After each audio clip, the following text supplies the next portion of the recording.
नमस्कार दोस्तों, जय हिंद जय भारत। आज हम चर्चा करेंगे शुंग राजवंश की।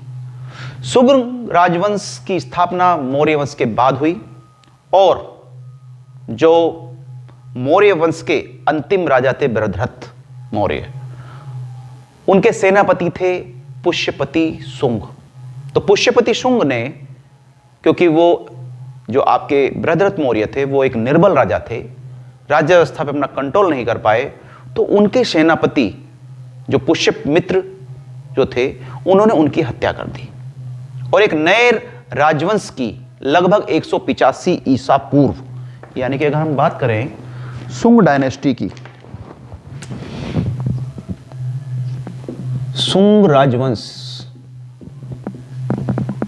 तो ये लगभग 7वां राजवंश है मगध का और ये 185 बीसी में इसकी स्थापना पुष्यमित्र शुंग ने की और जो कि सेनापति थे मौर्य वंश के अंतिम राजा बृहद्रथ के।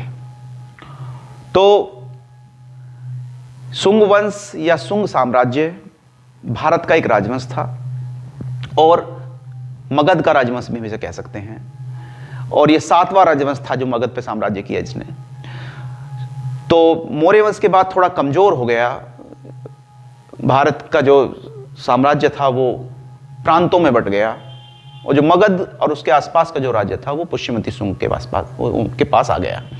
तो शुंग राजवंश ने कुल 10 राजाओं द्वारा 185 ईसा पूर्व से लगभग 83 ईसा पूर्व तक, अगर हम बात करें 73 बीसी तक, लगभग 112 वर्ष तक शासन किया और पुष्यमित्र शुंग इस राजवंश के संस्थापक या प्रथम शासक थे या प्रथम राजा थे। ठीक है, पुराणों में भी पुष्यमित्र शुंग की चर्चा करी गई है और उन्हें सेनानी कहा गया है, सेनानी। और शुंग उज्जैन प्रदेश के थे जहां उनके पूर्वज मौर्यों के प्रधानमंत्री और सेनापति थे और उनके स्वामी जो थे यानी कि मौर्य, उनके यानी कि अंतिम जो उनके मौर्य वंश के जो अंतिम राजा थे बृहद्रथ, उनकी उन्होंने हत्या कर दी और नए वंश का जो है स्थापना की। तो पुष्यमित्र शुंग को फिर जब वो राजा बन गए तो कई आक्रमणों का भी सामना करना पड़ा। जैसे यवन जो थे उन्होंने फिर आक्रमण किया भारत पे, क्योंकि मौर्य वंश का तो अंत हो चुका था।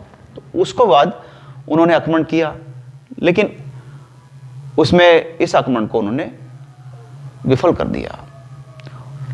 थोड़ा सा पुष्यमित्र शुंग का जो शासन था वो ज़्यादा बड़ा नहीं था, ज़्यादा साम्राज्य नहीं था, और क्योंकि जो पुष्यमित्र शुंग थे वो सेनापति थे तो एक अच्छे योद्धा भी थे, और उनके जो अधिकारी हुए यानी कि उनके जो उत्तराधिकारी हुए उसमें फिर अग्निमित्र एक राजा हुए और उनके यानी कि पुष्यमित्र के पुत्र थे अग्निमित्र, और वो लगभग 148 ईसा पूर्व जो है गद्दी पर बैठे, यानी कि लगभग 37 वर्ष के बाद उनके पुत्र अग्निमित्र जो है उसके शासक बने।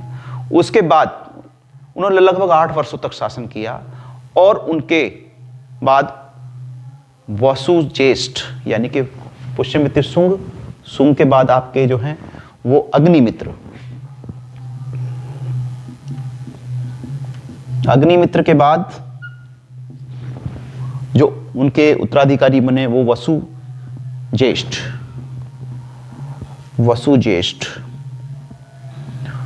तो वसुज्येष्ठ के बाद वसुमित्र,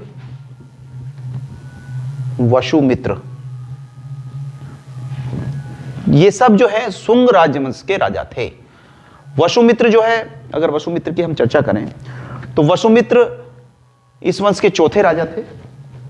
मैंने पहले शुंग यानी कि पुष्यमित्र शुंग, अग्निमित्र, वसुज्येष्ठ और वसु, ये चौथे राजा थे और उन्होंने यवनों को पराजित किया था और लगभग 10 वर्षों तक जो है शासन किया। तो उसके बाद उनके फिर जो वंशज थे वो अंधरक थे, पुलिंदक थे, सम्राट भी थे, और जो अंतिम थे वो देवभूति, यानी कि जो 10वें राजा इस वंश के बने, 10वें राजा, वो 10वें राजा का नाम था देवभूति। तो देवभूति इस वंश के, सुंग वंश के अंतिम राजा हुए, और वो एक विलासी शासक थे, निर्बल राजा थे, और उनके ही जो प्रधानमंत्री थे वासुदेव कर्ण, उन्होंने जो है उनको हटा दिया।